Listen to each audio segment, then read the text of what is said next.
من فيض مولانا الغفور قرآن رب العالمين جاء لنا نبراس نور فيه السعادة واليقين أسمى المعاني في السطور نسمو بها دنيا ودين نلقى الشفاعة في النشور بدلائل النور المبين في حفظه تحلو الأمور ما خاب من يرجو المعين نلقى الشفاعة في النشور بدلائل النور المبين بدلائل النور المبين.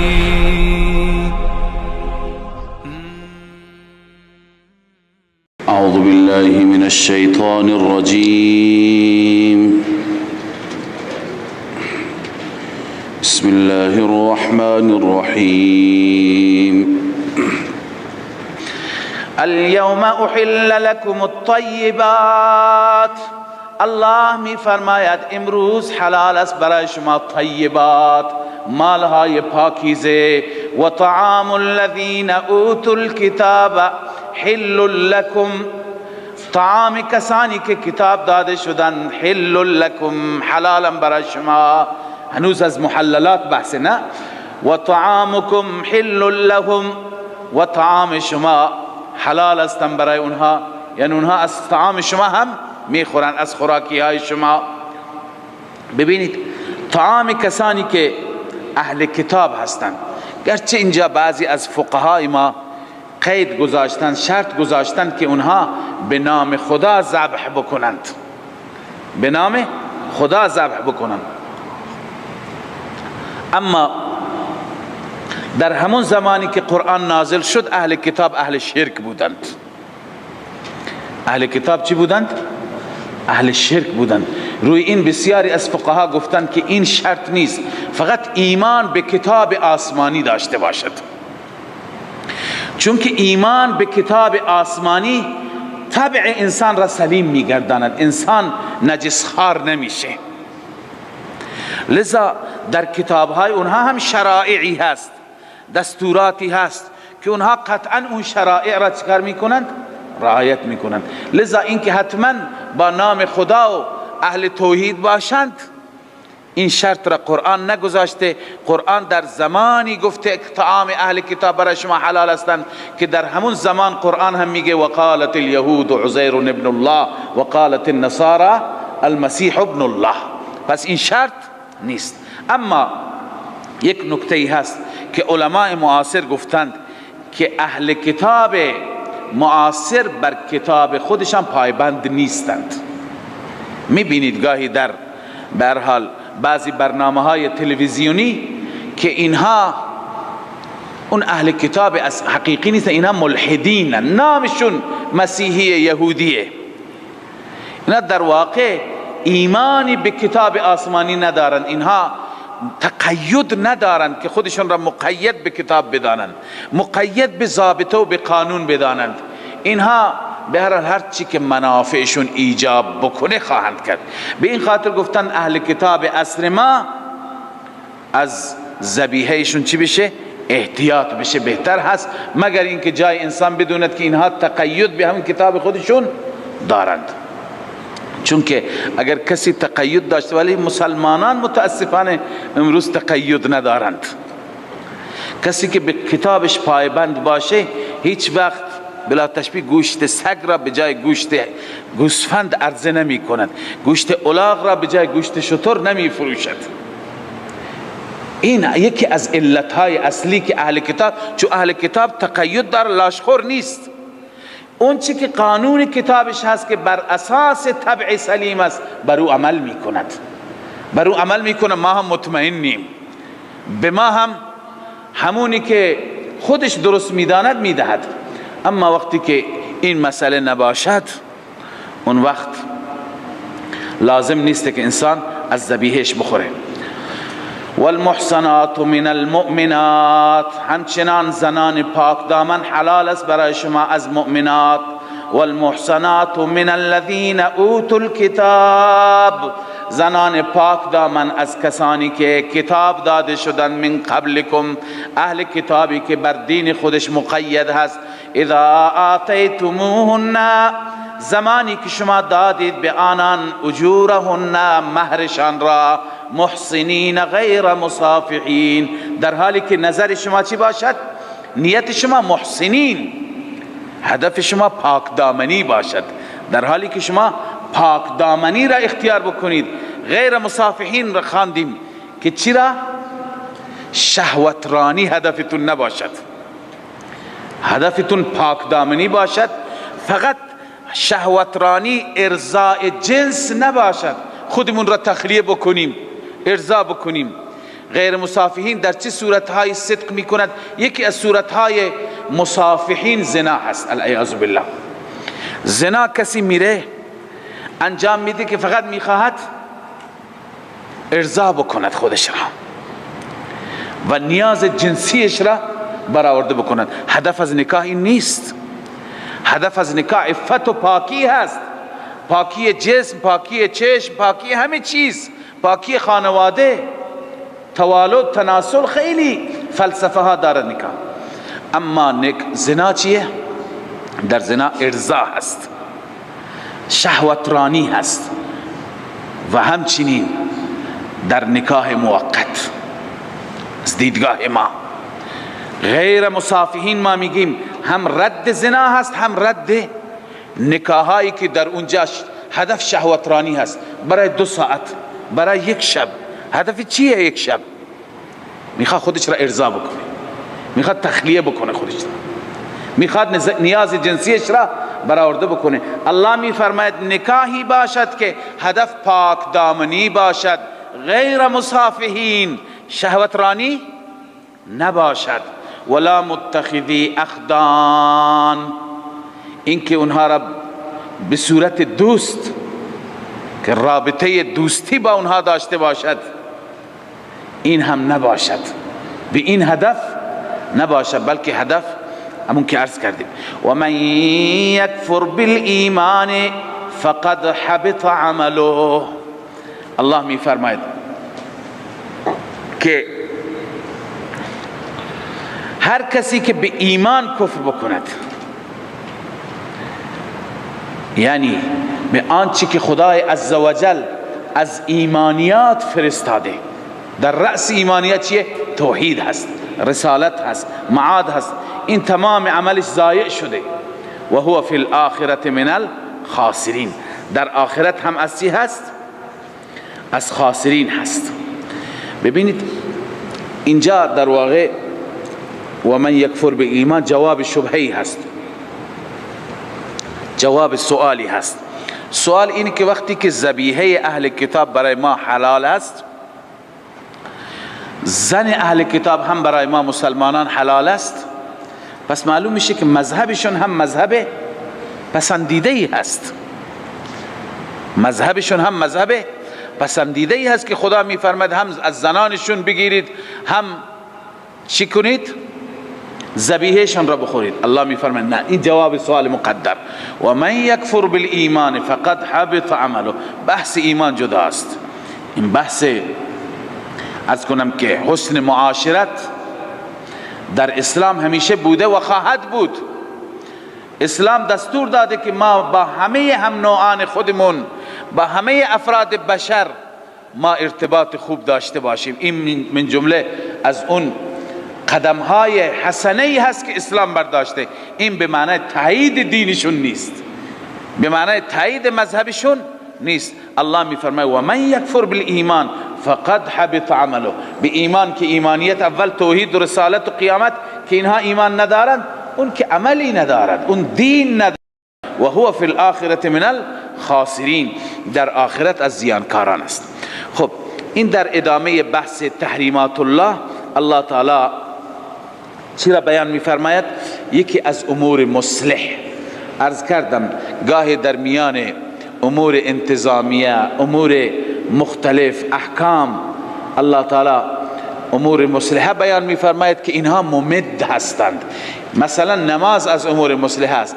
کسی که نماز میخواند اون پایبند همه احکام. لذا در این آیه در رابطه با نماز الله میفرماید یا ایها الذین آمنوا، ای مؤمنان، اذا قمتم الى الصلاة، وقتی که شما برخاستید برای به سوی نماز، فاغسلوا وجوهکم، اون نماز خودش طهارت روحانی هست. الصلاة میتونه بنویسید طهارت روحانی، فاغسلوا وجوهکم بنویسید که طهارت جسمانی. قبل از اون طهارت جسمانی برای این طهارت روحانی چیه؟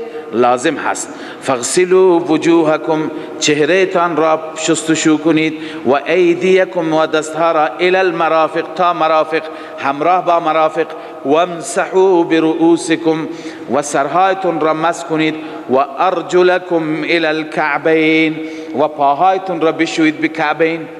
و کسی که با عربیت آشنا باشد میداند که و ارجلکم چی هست؟ ارجلکم منصوب هست و نصب منصوب بر منصوب چیه؟ عطف هست. فاغسلوا وجوهکم، فاغسلوا ارجلکم، چهره را بشویید و پاها را بشویید. خب چرا در کنار وجوه قرار نگرفت؟ به خاطر ترتیب اینه که شستن پاها چی هست؟ آخر هست. خب دلائل عقلیش، دلائل حدیثیش بیشمار هستند، زیاد هستند، شما خواندید در کتابها، هم در کتابهای فقه هم در کتابهای حدیث. اما این حدیثی که رسول الله صلی الله علیه وسلم می فرماید ویل للاعقاب من النار، این حدیث مؤید این تفسیر است که اون انسانی که کوز پا و پشت پایش مقدار ناخن خشکی دارد، رسول الله ویل میفرستد، چه برسد اون انسانی که کل پایش خشک بماند. پس هیچ وقتی مسح نمیتواند چی باشد؟ برای ارجل کافی باشد. خب قرائت جر هم هست، درسته؟ و ارجلکم، ارجلکم خود توجیهات معروف هستند. جر برای جوار هست، برؤوسکم و ارجلکم، یا اینکه جر در صورتی چی هست؟ خفین هست، تخفف هست. وقتی که انسان موزه داشته باشد در اون صورت چی هست؟ مسح هست. و این کنتم جنبا فطهروا، الله می فرماید اگر شما جنوب بودید، فطهروا، خوب پاکیزگی، مبالغه هست، یعنی تا جایی که پاکیزگی ممکن هست شما بکنید، برسانید آب را. و این کنتم مرضا او علی سفر، اگر شما مریض بودید، مشروعیت تیمم، او علی سفر، یا بر سفر بودید، او جاء احد منکم من الغائط، یا کسی از قضای حاجت آمد، او لامستم النساء، یا هم خوابی داشتی با زنها. بر اساس تفسیر قبلا این آیه را خواندیم، تفسیر امام ابو حنیفه رحمه الله، یا بر اساس تفسیر امام شافعی، مس به معنی مس ید هست حقیقی. فلم تجدوا، نیافتید ماء آب، فتیمموا صعیدا طیبا، الله می فرماید شما تیمم بکنید با خاک پاک. صعید سطح الارض و وجه الارض را میگن، خاک پاک. چطور تیمم؟ روش تیمم، فامسحوا بوجوهکم و ایدیکم منه، شما مس بکنید چهره هایتان را و دست هایتان را، منه از آن صعید. ما یرید الله لیجعل علیکم، حکمت مشروعیت تیمم، چرا خدا تیمم را مشروع کرد؟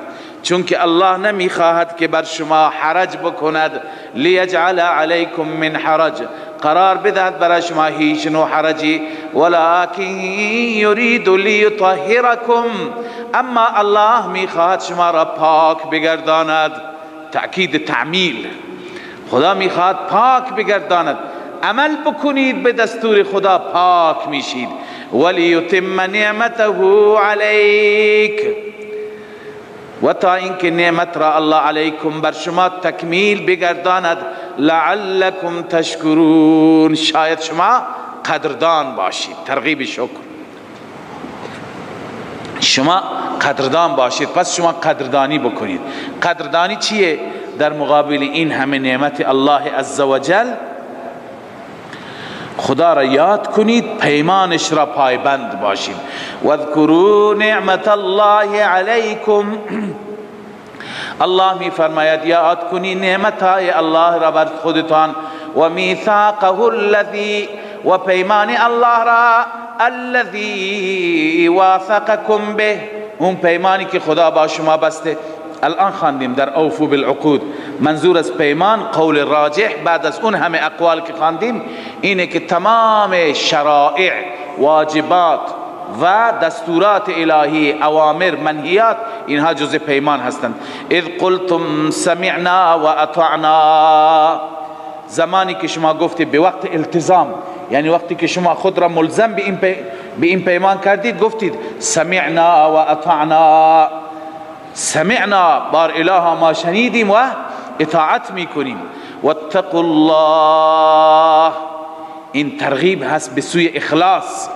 واتقوا الله، و همچنین نسخه عمل است، انسان از خدا بترسد، احکامش را به جا می آورد، فرائض را به جا می آورد، از منهیات الهی می ترسد.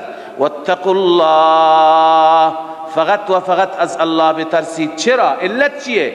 ان الله علیم بذات الصدور، به درستی که الله علیم هست به اسرار سینه ها، چون که خدا از اسرار دل شما خبر داره، لذا فقط از الله بترس.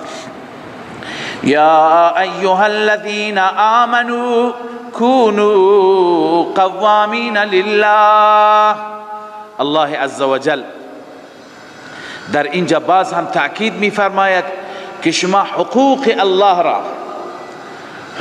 الله را رعایت کنید، در حقوق خدا کوتاهی نکنید. یا ایها الذین آمنوا كونوا قوامین لله، قوامین لله پایین نیست، بنویسید حقوق الله، شما قائم بیستید، قیام کنید برای حقوق الله، حقوق الله را احیا کنید، حقوق الله را بجا بیاورید، در حالی که شهداء بالقسط، گواهان عدل و انصاف باشید. بنویسید در حقوق العباد کونوا قوامین لله، تأکید بر حقوق الله هست، بر پاکنندگان حقوق الهی باشید، در حالی که شهداء بالقسط، گواهان چی باشید؟ قسط و انصاف باشید. در حقوق العباد الله تعالی دستور به چی داده؟ عدل و عدالت. ولا یجرمنکم شنآن قوم علی الا تعدلوا، قبلا خواندیم در رکوع گذشته، ولا یجرمنکم شنآن قوم ان صدوکم عن المسجد الحرام ان تعتدوا، این همو اعاده لبعد العهد است. تعدی نکنید و بی‌عدالتی نکنید، بی‌عدالتی نکنید. الله میفرماید بغض باعث نشه.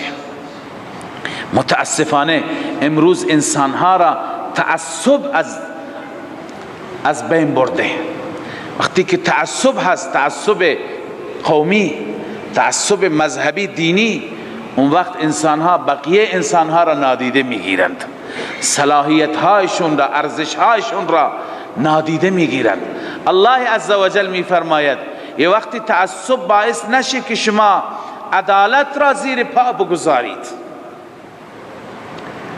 ولا یجرمنکم، این خطاب به چه کسانی است؟ به مسلمانان. شما مسلمانان حتی نسبت به کفار، به دشمنان خدا، شما باید که ظالم نباشید، عدالت را نادیده نگیرید. ولا یجرمنکم، تحریک نکند شما را، برانگیخته نکند، شنآن قوم، بغض با قومی، علی الا تعدلوا، بر این که شما عدالت نکنید. گرچه اساتید و بزرگان ما نوشتن در معاملات، ولی الا تعدلوا عام هست، در هر چیزی بی‌عدالتی نکن، در مناصب، در پست ها، در تفویض امور، در اختیارات مملکت.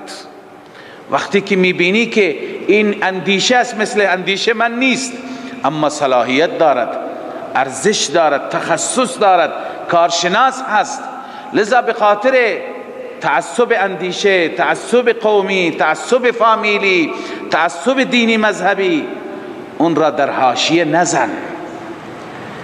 این بغضی که با او داری به خاطر دین، به خاطر مذهب، این باعث نشه که عدالت را زیر پا بگذاری. خدا عدالت را دوست دارد. حتی نسبت به دشمنان خدا هم انسان باید چی باشد؟ عادل باشد. در میدان جهاد هم میگه واتقوا الله. اونجا که باید بکش باشد دشمن را، الله میفرماید واتقوا الله، اونجا هم از خدا بترس. این دین اسلام هست. لذا الله میفرماید اونایی که واقعا به نام اسلام بی‌عدالتی میکنند، ظلم میکنند، اونها اسلام را نفهمیدند. اون رأفتی که اسلام داره، رحمتی که اسلام داره، توصیه به تقوایی که به اسلام داره، توصیه به عدل و قسطی که اسلام داره، در سخت‌ترین شرایط اسلام میگه مسلمان باید پیکر چی باشد؟ عدالت، الگوی عدالت. ولا یجرمنکم شنآن قوم، بغض قوم شما را باعث نشود که علی الا تعدلوا، بر اینکه شما عدالت نکنید، عدالت را زیر پا بگذارید. اعدلوا، الله می فرماید اعدلوا، بلکه حتما شما عدالت کنید. هو اقرب للتقوی، اون عدالت نزدیکتر است به تقوا. ببین اینجا توصیه هست مسلمانان را، نسبت به مسلمانان نیست. نسبت مسلمان، مگه مسلمان بغض دارد؟ این توصیه نسبت به کیه؟ به کفار از غیر مسلمانان. در حق اونها بی‌عدالتی نکن. هو اقرب للتقوی، تقوا همینه. تقوا همینه که در حق هندو، در حق سیک، در حق غیر مسلمان هم عادل باش. هو اقرب للتقوی، چون بنده خدای عادل هستی، نماینده خدای عادل هستی. هو اقرب للتقوی، این به تقوا نزدیکتر هست. واتقوا الله، نسخه عدل بنویس، نسخه عدل، از الله بترس. ان الله خبیر بما تعملون، این نسخه تقوا است. میخوای تقوا حاصل کنی، هر جا خداوند هم نسخه عمل را بیان میکند، هم نسخه تقوا را. تقوا میخوای به دست بیاوری، ان الله خبیر بما تعملون، میدونی که به همه اعمالت، همه حرکاتت، همه مخفی و سرت را الله خبر دارد. این را استحضار داشته باش، باور داشته باش، اون وقت تقوا نصیبت میشه. وقتی که مسلمان اینگونه باشد، بشارت و مژده از سوی الله متوجهش میشه. لذا بعد از اینکه مسلمان را، بندگان خودش را الله به این توصیه ها توصیه فرمود، اکنون بشارت، و این بشارت به نوعی ترغیب تعمیل است. بنویسید ترغیب تعمیل، یعنی اگر عمل کردید این مژده ها در انتظارتون. الله می فرماید وعد الله الذين آمنوا وعملوا الصالحات، وعد فرموده الله عزوجل با کسانی که ایمان آوردند و عمل صالح انجام دادند، لهم مغفرة و اجر عظیم. دفع مضرات، جلب منفعت. برای آنان مغفرت هست، بخشش گناهان، دیگه برای سیئات جزایی نیست، این دفع مضرت. و اجر عظیم. والذین کفروا وکذبوا بآیاتنا، تخویف اخروی، کسانی که کفر بکنند و تکذیب بکنند آیات ما را، اولئک اصحاب الجحیم، اینها اهل جهنم هستند، اینها صاحبان جهیم هستند، جایشون جهنم است. هر جا که تبشیر باشد در کنارش تخویف، و هر جا که تخویف باشد در کنارش تبشیر، تا اینکه تعرف الاشیاء بازدادها. اکنون الله عزوجل مضمون سابق را، یعنی نعمتهای خودش را یادآوری می کند. الانسان عبید الاحسان، وقتی که نعمتها یادآوری می شوند بار بار در کلام الله مجید، انسان اون وقت گوش به فرمان میشه. الله می فرماید یا ایها الذین آمنوا اذکروا نعمت الله، ای مؤمنان نعمت الهی را یاد آور باشید، علیکم که بر شما هستند. اذ هم قوم ان یبسطوا الیکم ایدیهم، زمانی که قصد کرد قومی بنویسه مشرکین مکه چه تسلطی چه غلبه‌ای داشتن در مکه و مسلمانان در چه وضعیت ضعیفی بودن. اذ هم قوم، وقتی که قصد کرد قومی، ان یبسطوا الیکم ایدیهم، این که دستهای خودشان را به طرف شما بلند بکنند و به شما تجاوز بکنند، شما را از بین ببرند، شما را شکنجه بدن، شما را نابود کنند. فکف ایدیهم عنکم، الله دستهای اونها را باز داشت از شما، به شما دستور هجرت داد، شما را نجات داد و حفاظت فرمود. واتقوا الله، اصول فوز، اول تقوا دوم توکل. واتقوا الله، از الله بترسید، خوف خدا را در وجود داشته باشید. و علی الله فلیتوکل المؤمنون، همان گونه که در زمانی که هم قوم ان یبسطوا الیکم ایدیهم خداوند شما را نجات داد، مؤمنان باید همیشه بر خدا توکل داشته باشند در هر مشکل، در هر مصیبت، به شرطی که با خدا باشند الله عزوجل اونها را نجات میده، حفاظت میکنه. فقط و فقط بر الله توکل کنن مؤمنان را، توکل کنن مؤمنان بر خدا. ولقد اخذ الله میثاق بنی اسرائیل، ببینید به ما خداوند فرمود که اوفوا بالعقود، به ما دستور داد کونوا قوامین لله شهدا، ما به عهد و پیمانی که با خدا داشتیم پایبند باشیم. مجدد فرمود واذکروا نعمت الله علیکم و میثاقه الذی واثقکم به، پیمان محکمی که خدا با شما بسته شما پایبند باشید. تمام این سوره تأکید بر این دارد که مسلمانان بر پیمان پایبند باشید، بر عهد پایبند باشید. چه اون عهدی که با خدایتون دارید، در رأس پیمان ها اون پیمان هست، چه اون پیمان هایی که با خودتون دارید. چرا؟ ببینید که نمونه اول نقض عهد بنویسید، نمونه اول. ببینید بنی اسرائیل هم پیمان کرد، با خدا پیمانی داشت. جاهایی که پیمان بنی اسرائیل در قرآن یادآوری شده این پیمان است. هر جا میخوانیم اذ اخذنا میثاق بنی اسرائیل، اذ اخذنا میثاقکم و رفعنا فوقکم الطور، اون پیمان چیه؟ اینه که اینجا خداوند اون پیمان را یاد کرده. اونها پیمان شکنی کردند، عهد شکنی کردند، نتیجهشون رو هم ببینید. لذا شما مسلمانان مثل اونها نباشید. الله می فرماید ولقد اخذ الله میثاق بنی اسرائیل، الله عزوجل پیمان گرفت از بنی اسرائیل.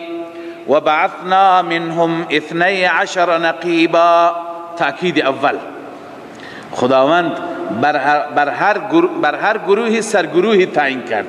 بعثنا منهم، ما برانگیختیم از آنها، انتخاب کردیم 12 نقیبا، 12 تا سردار، 12 تا نماینده که در رأس تیره هایشون بودند. اما خلاصه عهد وقال الله انی معکم، تأکید دوم هم است. الله فرمود من با شما، این معیت معنوی، من با شما یعنی یار و یاور شما، ناصر و مددگار شما.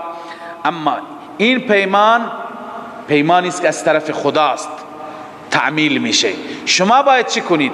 لئن اقمتم الصلاة، یک، نماز را پایبند باشید، اعمالتون خوب باشد.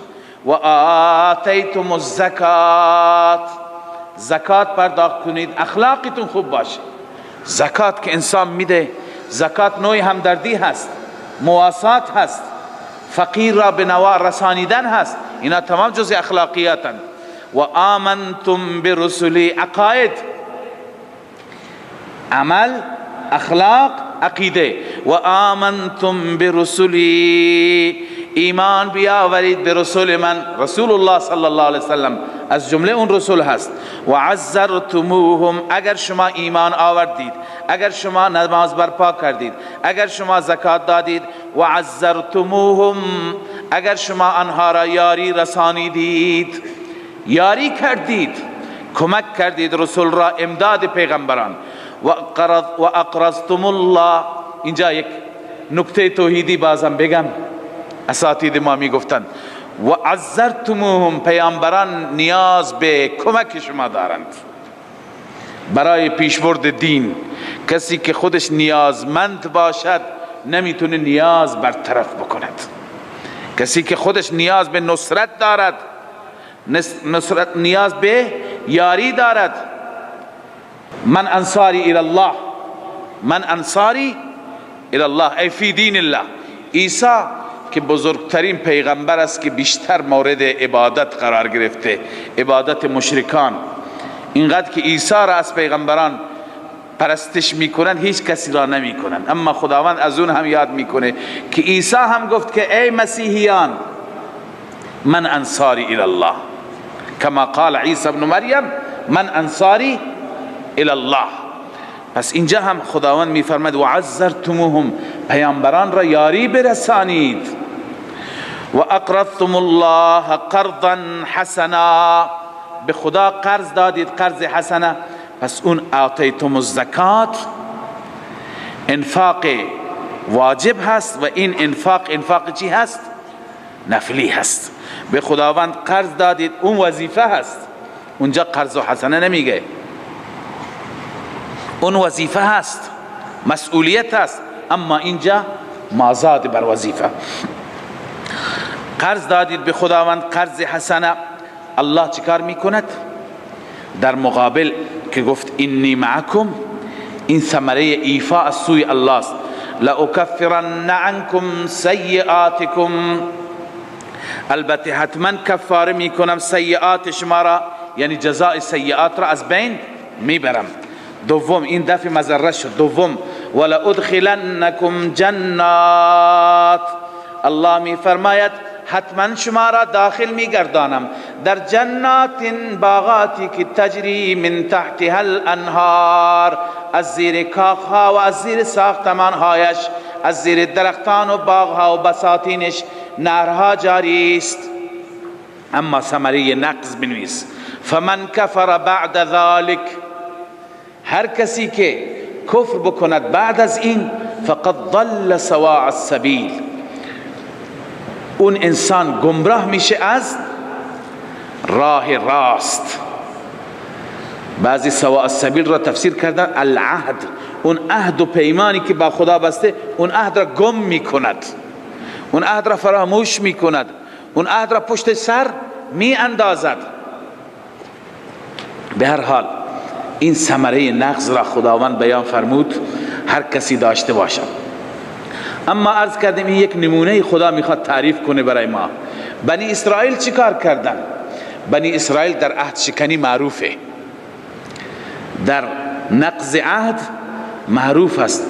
الله میفرماید اونها چی کردند؟ نقض کردند، پیمان شکستند. نتایج نقض را ببین، چند چیز هستند.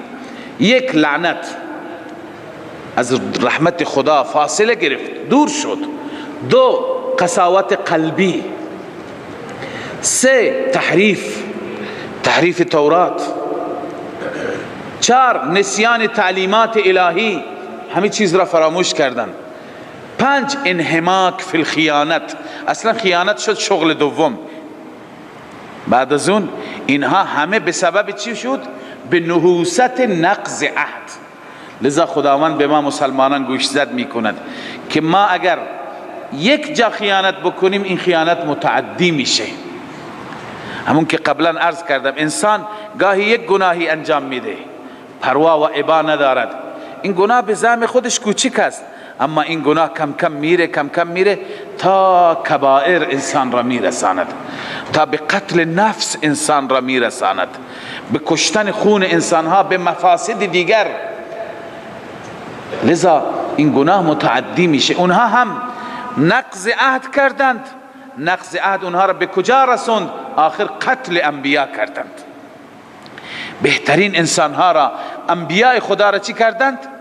کشتند، شهید کردند. لذا الله می فرماید فبما نقضهم میثاقهم لعناهم، به سبب نقضشان میثاق خودشان را، پیمان خودشان را، لعناهم، ما لعنتشون کردیم. بنویسید نتیجه اول نقض لعنت. دوم وجعلنا قلوبهم قاسیه، نتیجه دوم قساوت قلب. الله می فرماید ما دلهایشان را سنگ کردیم، سخت کردیم. سوم یحرفون الکلم عن مواضعه، کتاب خدا را تحریف کردند. چهارم و نسوا حظا مما ذکروا به، نتیجه چهارم یک بخشی را از آنچه که تذکر داده شده بودند اینها فراموش کردند، تعلیمات الهی را، اصلا نسیان بر اونها غالب شد. پنجم ولا تزال تطلع على خائنة منهم، همواره شما مطلع میشید بر خیانتی از آنها. خائنة اینجا فاعل هست به معنی مصدر، خائنة علی خیانة. یعنی چه؟ علامه آلوسی میگه معنی این آیه این است که غدر و خیانت شده خوی اونها، طبع اونها، شغل اول و دوم اونها. والمعنى ان الغدر والخیانه عادة مستمرة لهم، بعد از این همه پیمان شکنی، نقض و غدر و خیانت عادت همیشگی شده، لهم و لاسلافهم، هم برای اونها هم برای اسلافشان. کما یعلم من وصفهم بالتحریف و ما معه، چنانچه هر کسی که اونها را وصف کنه میداند که اینها متصف با تحریف و چیزهایی که هستند، اینها خیانت ها هستند. خیانت هایی که اینها کردند در طول تاریخ اصلا نسبت به بشریت، نسبت به انسانیت، این خیانت ها فراموش نشدنی هستند. پس الله میفرماید همواره اینها خائنینند. امروز هم تمام دنیا که روی امنیت را به خود نمی بیند، روی آرامش را به خود نمی بیند و همه دنیا جنگ هست، تندروی هست، به قول خودشان عرض کنم که تروریستی هست و تروریست هست، بازم ریشش به خود اونها برمیگردد. علت تمام این نابسامانی های دنیا بازم خیانت یهود است، خیانت اهل کتاب هست. لذا الله اینها را پیشگویی فرموده ولا تزال تطلع على خائنة منهم الا قلیلا منهم، اندکی که مؤمن هستند. اما كما يعلم من وصفهم بالتحریف و ما معه، روح المانی. لذا الله می فرماید رسول الله را فاعف عنهم واصفح. الان با این همه خیانت ها اینها قومی هستند که باید اینا را تار و مار بکنیم، ولی معاهده داریم، ما پیمان داریم، معاف کن، درگذر باش. ان الله يحب المحسنین تعلیلیه هست. علت اینه که خداوند محسنین را دوست دارد. شما احسان کنید، شما بد نکنید. گفتم خدمت شما که جهاد در چه مواقعی لازم هست. خب نمونه دوم نقض عهد، این نقض عهد یهود بود، اکنون نقض عهد نصارا. نمونه دوم الله می فرماید و من الذین قالوا انا نصارا، از کسانی که ایمان قالوا انا نصارا گفتند ما نصارا هستیم. نصرانی می گفتند اما نصرانی نبودند، مشرک بودند، شرک می کردند. اخذنا میثاقهم، ما پیمانشان را گرفتیم. فنسوا حظا مما ذکروا به، الله می فرماید فراموش کردند بخشی را از آنچه که تذکر داده شدند. نتیجه این نقض عهد اختلاف، دوگانگی، چند دستگی تا قیامت. فاغرینا بینهم العداوة والبغضاء، الله می فرماید واقع کردیم ما بین آنها عداوت و بغض را در روز قیامت تا روز قیامت. مسیحیان با وجود اینکه به زعم خودشون مظلوم واقع شدند، عیسی علیه السلام به دار زده شد، اما چنان گروه ها و فرقه هایی دارند که در کتاب ها نوشته 1001 گروه هستند و با هم اختلاف دارند، هم دیگر را اصلا اونها علی الحق نمیدانند و به هیچ وجه اونها با هم وحدت ندارند. به هر حال الله میفرماید که این نتیجه، ما شاید اطلاعاتمون در رابطه با مسیحیت و مذهب مسیحی کم هست، ولی اون چی که قرآن گفته اونها فرق مختلفی هستند، چه کاتولیک ها باشند، چه پروتستان ها باشند، چه فرقی که در کتاب ها با عنوان های قدیمی هستند، فرق مختلفی هستند، هر یکی دیدگاه های بسیار متفاوتی دارند. الله میفرماید فاغرینا بینهم العداوة والبغضاء، عداوت و بغضا را واقع کردیم بینشان تا روز قیامت. این ضرر دنیویشون هست، بنویسی فاغرینا ضرر دنیوی. اما اخروی و سوف ینبئهم الله، ان قریب خداوند خبر میدهد آنها را بما کانوا یصنعون، عمل کردشان را، که اونها چه عمل کردی داشتند، عمل کردشون را خداوند بهشون بیان می‌کنه. اکنون ترغیب است، این بخش دوم سوره هست. نفی شرک فعلی در بخش اول سوره بود، تحریمات الله، تحریمات غیر الله. اینجا نفی شرک اعتقادی هست. شرک اعتقادی و شرک فی التصرف ما به تفصیل بالخصوص در حوامیم خواندیم، نیاز به شرح و بسط زیاد ندارد. الله می فرماید یا اهل الكتاب قد جاءكم رسولنا يبين لكم، خداوند می فرماید ای اهل کتاب، پیامبر ما آمد، یبین لکم، شأن و جایگاه علمی، پیغمبری که امی هست اما خیلی عالم هست، جایگاه علمیش را با وجود امی بودن ببینید.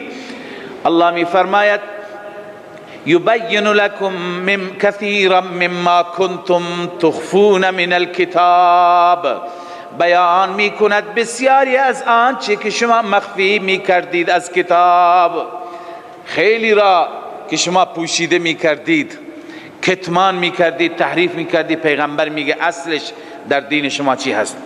و یعفو عن کثیر، شأن اخلاقی، جایگاه اخلاقی، بسیاری را پیغمبر چی می کند؟ درگذر میشه. مواردی که از اصول هستند، از مهمات هستند، اونها را وظیفه داشت بیان کنه. لذا الله می فرماید قد جاءکم من الله نور و کتاب مبین. الله می فرماید آمده پیش شما از جانب الله نور. نور بنویسیم من حیث الهدایه، از جهت هدایت چی هست؟ نور هست. نور دو تفسیر دارد، یکی تفسیرش کتاب هست و کتاب مبین تفسیر نور هست، واو تفسیریه هست. نور آمده از جهت هدایت و کتاب مبین آمده من حیث الجامعیت، از این جهت که چی هست؟ بسیار جامع هست، مبین هست، آشکارا هست. یا اینکه نورون تفسیرش رسول الله هست. بعضم رسول الله صفتش نوره، همونطور که یک نور راه را روشن میکنه، رسول الله صلی الله علیه وسلم راه زندگی را، راه دنیا و آخرت را برای انسانها روشن میکنه. قد جاءکم من الله نور، نور آمده از جهت هدایت و کتاب مبین.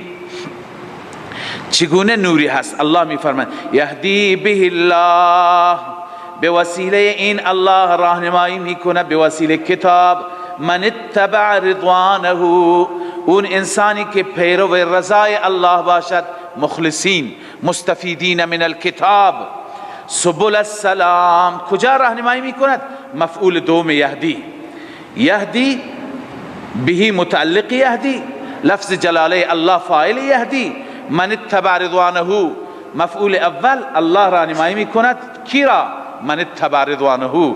کجا راهنمایی میکنه؟ مفعول دوم سبل السلام، راه مستقیم، راه راست. و یخرجهم، حکمت دوم، و یخرجهم، الله به وسیله این کتاب بیرون میکند من الظلمات، از شرک و کفر و بدعت، الى النور، بسوی توحید و ایمان و سنت، باذنه، بتوفیقه، و یهدیهم الى صراط مستقیم، راهنمایی به صراط مستقیم میکند. اما این پیغمبر که آمده راهنمایی به توحید، راهنمایی به نور، راهنمایی به یکتاپرستی. متاسفانه اهل کتاب، مسیحیت، این اهل کتابی که الله ترغیب داد یا اهل الکتاب، این اهل کتاب چی کرد؟ کفر کرد. این اهل کتاب خداوند را خوب نشناخت. الله می فرماید لقد کفر الذین قالوا، بدون شک به درستی کفر کردن کسانی که قالوا، گفتن ان الله هو المسیح ابن مریم. اونا خودشون هم سرگردان، گاهی می گفتن الله خود مسیح هست، گاهی می گفتن مسیح ابن الله هست. ان الله هو المسیح ابن مریم. الله تعالی استفهام می فرماید در مقابل این عقیده خرافیشون. الله می فرماید قل فمن یملک من الله شیئا، اگر خدا بخواهد خود مسیح را بمیراند، موت بده، کی هست که اختیاری داشته باشد جلوی خدا را بگیرد؟ این نفی شرک فی التصرف است. قل فمن یملک من الله شیئا، چه کسی هست مالک از خدا، یعنی اختیاری دارد در نزد خدای عزوجل؟ ان اراد، اگر خدا بخواهد ان یهلک المسیح ابن مریم، هلاک بکند، از بین ببرد مسیح ابن مریم را، و امه و مادر مسیح را، مریم را، و من فی الارض جمیعا، تعمیم بعد از تخصیص، همه انسان های روی زمین را. کی هست؟ شما میایید میگید که مسیح خداست. الله عزوجل این استفهام انکاریه. آیا کسی هست؟ نیست. استفهام انکاری معنی نفی. پس الله عزوجل میفرماید ولله، بنویسید لا عیسی و امه، لا لعیسی و امه، ولله، فقط و فقط برای الله است، ملک السماوات والارض، ملک و پادشاهی. ملک یا پادشاهی یا ملکیت. خب پادشاه هم مالکه. ملک السماوات والارض و ما بینهما، و آنچه که در میان آسمان ها و زمین است. یخلق ما یشاء، خالقیت. اول مالکیت، ملک السماوات، دوم خالقیت. یخلق ما یشاء، لا عیسی و امه لانهما مخلوقان. خدا هست که هر چی خلق می کند. والله على كل شيء قدیر. اول مالکیت، دوم خالقیت، سوم تصرف. هر چیز بر هر چیز قادر است، قادریت. نه عیسی و امه لانهما مقدوران، بر اونها قدرت قادر اجرا میشه، لانهما مقدوران. اکنون الله تعالی زجر بر یهود و بر نصارا، اینها با این عقیده شرکی و کفریشان آمدن محبوب خدا میشن. و قالت الیهود و النصارا، یهودی ها و مسیحی ها میگند نحن ابناء الله. زجر علی الیهود علی سبیل الترقی و النصارا، نحن ابناء الله، ما فرزندان خدا هستیم. فرزند خدا یعنی چه؟ یعنی و احباؤه، یعنی کسی به دوستی کسی را که دوست داشته باشه میگه فرزند، پسرم. لذا اونها معتقدند که ما را در تورات خداوند یهودی ها را فرزند گفته، یعنی محبوب. پس ما محبوبان خدا هستیم. الله می فرماید که اگر شما محبوب خدایی، چرا خدا شما را در طول تاریخ به عذابها و شکنجه های مختلفی گرفتار کرد؟ قرده شدید، خنزیر شدید، تمام هلاکت ها آمد. قوم عمالقه آمد شما را خوار و زبون کرد. فرعون آمد شما را برده قرار داد. این دلیل محبوبیت شماست.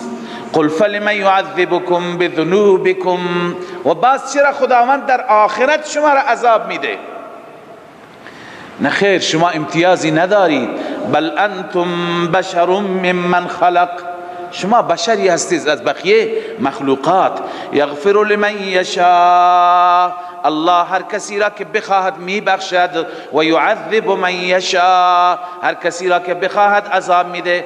ولله ملک السماوات والارض، فقط و فقط این علت است. چرا میخواد؟ چون ملک مال او هست، پادشاهی مالی او هست. ولله ملک السماوات والارض، فقط و فقط برای الله است پادشاهی آسمان ها و زمین و ما بینهما و آنچه که ما بینشان هست. و الیه المصیر، فقط و فقط به سوی اوست مرجع. خب هر جا تاکید کردم، یادآوری کردم، اینجا نکردم، خودتون میفهمید. لله ملک السماوات، الیه المصیر، همین ها تقدیم ما حقه التأخیر هست، همین ها مفید چیند؟ حصر هستند. یا اهل الكتاب، بعد از زجر و بعد از خباثت های اونها اکنون الله ترغیب میده به سوی ایمان. یا اهل الكتاب قد جاءكم رسولنا يبين لكم على فترة من الرسل. ای اهل کتاب، رسول ما آمده، رسول که فریضه رسول، یبین لکم، احکام را شفاف برای شما بیان میکنه، راه را شفاف برای شما واضح میکنه. رسولی که علی فترة من الرسل، بعد از انقطاع از رسول آمد، بر انقطاع طولانی 5 قرن از زمان سیدنا عیسی گذشته تا آمدن این رسول، یک انقطاع طولانی شد. اکنون آمده باید شما انسان ها تشنه باشید، تشنه هدایت، تشنه وحی و تشنه راهنمایی خدا. لذا الله می فرماید ان تقولوا، حکمت بعثت بنیست، ان تقولوا یعنی رسول آمد لئلا تقولوا، در واقع هست، یا من ان تقولوا، من مقدر است، آمد من ان تقولوا، از این که شما نگویید ما جاءنا من بشیر ولا نذیر، هیچ بشیری مژده دهنده و هیچ منذری برای ما نیامد. الله می فرماید این بهانه نباشد، لذا آگاه باشید. فقد جاءكم بشیر و نذیر، بشیر آمد پیش شما، نذیر آمد پیش شما، لذا اکنون از بشارتش استفاده بکنید، از آنچه که میترساند بترسید، برحذر باشید و قطعا بدانید والله علی کل شیء قدیر، الله عزوجل بر هر چیز قادر است. الله وقتی که بخواهد شما را به عذاب گرفتار بکند، به اشد مجازات و عذاب گرفتارتان میکند. صدق الله مولانا العظیم. من فيض مولانا الغفور قرآن رب العالمين جاء لنا نبراس نور فيه السعادة واليقين أسمى المعاني في السطور نسمو بها دنيا ودين نلقى الشفاعة في النشور بدلائل النور المبين في حفظه تحلو الأمور ما خاب من يرجو المعين نلقى الشفاعة في النشور بدلائل النور المبين بدلائل النور المبين.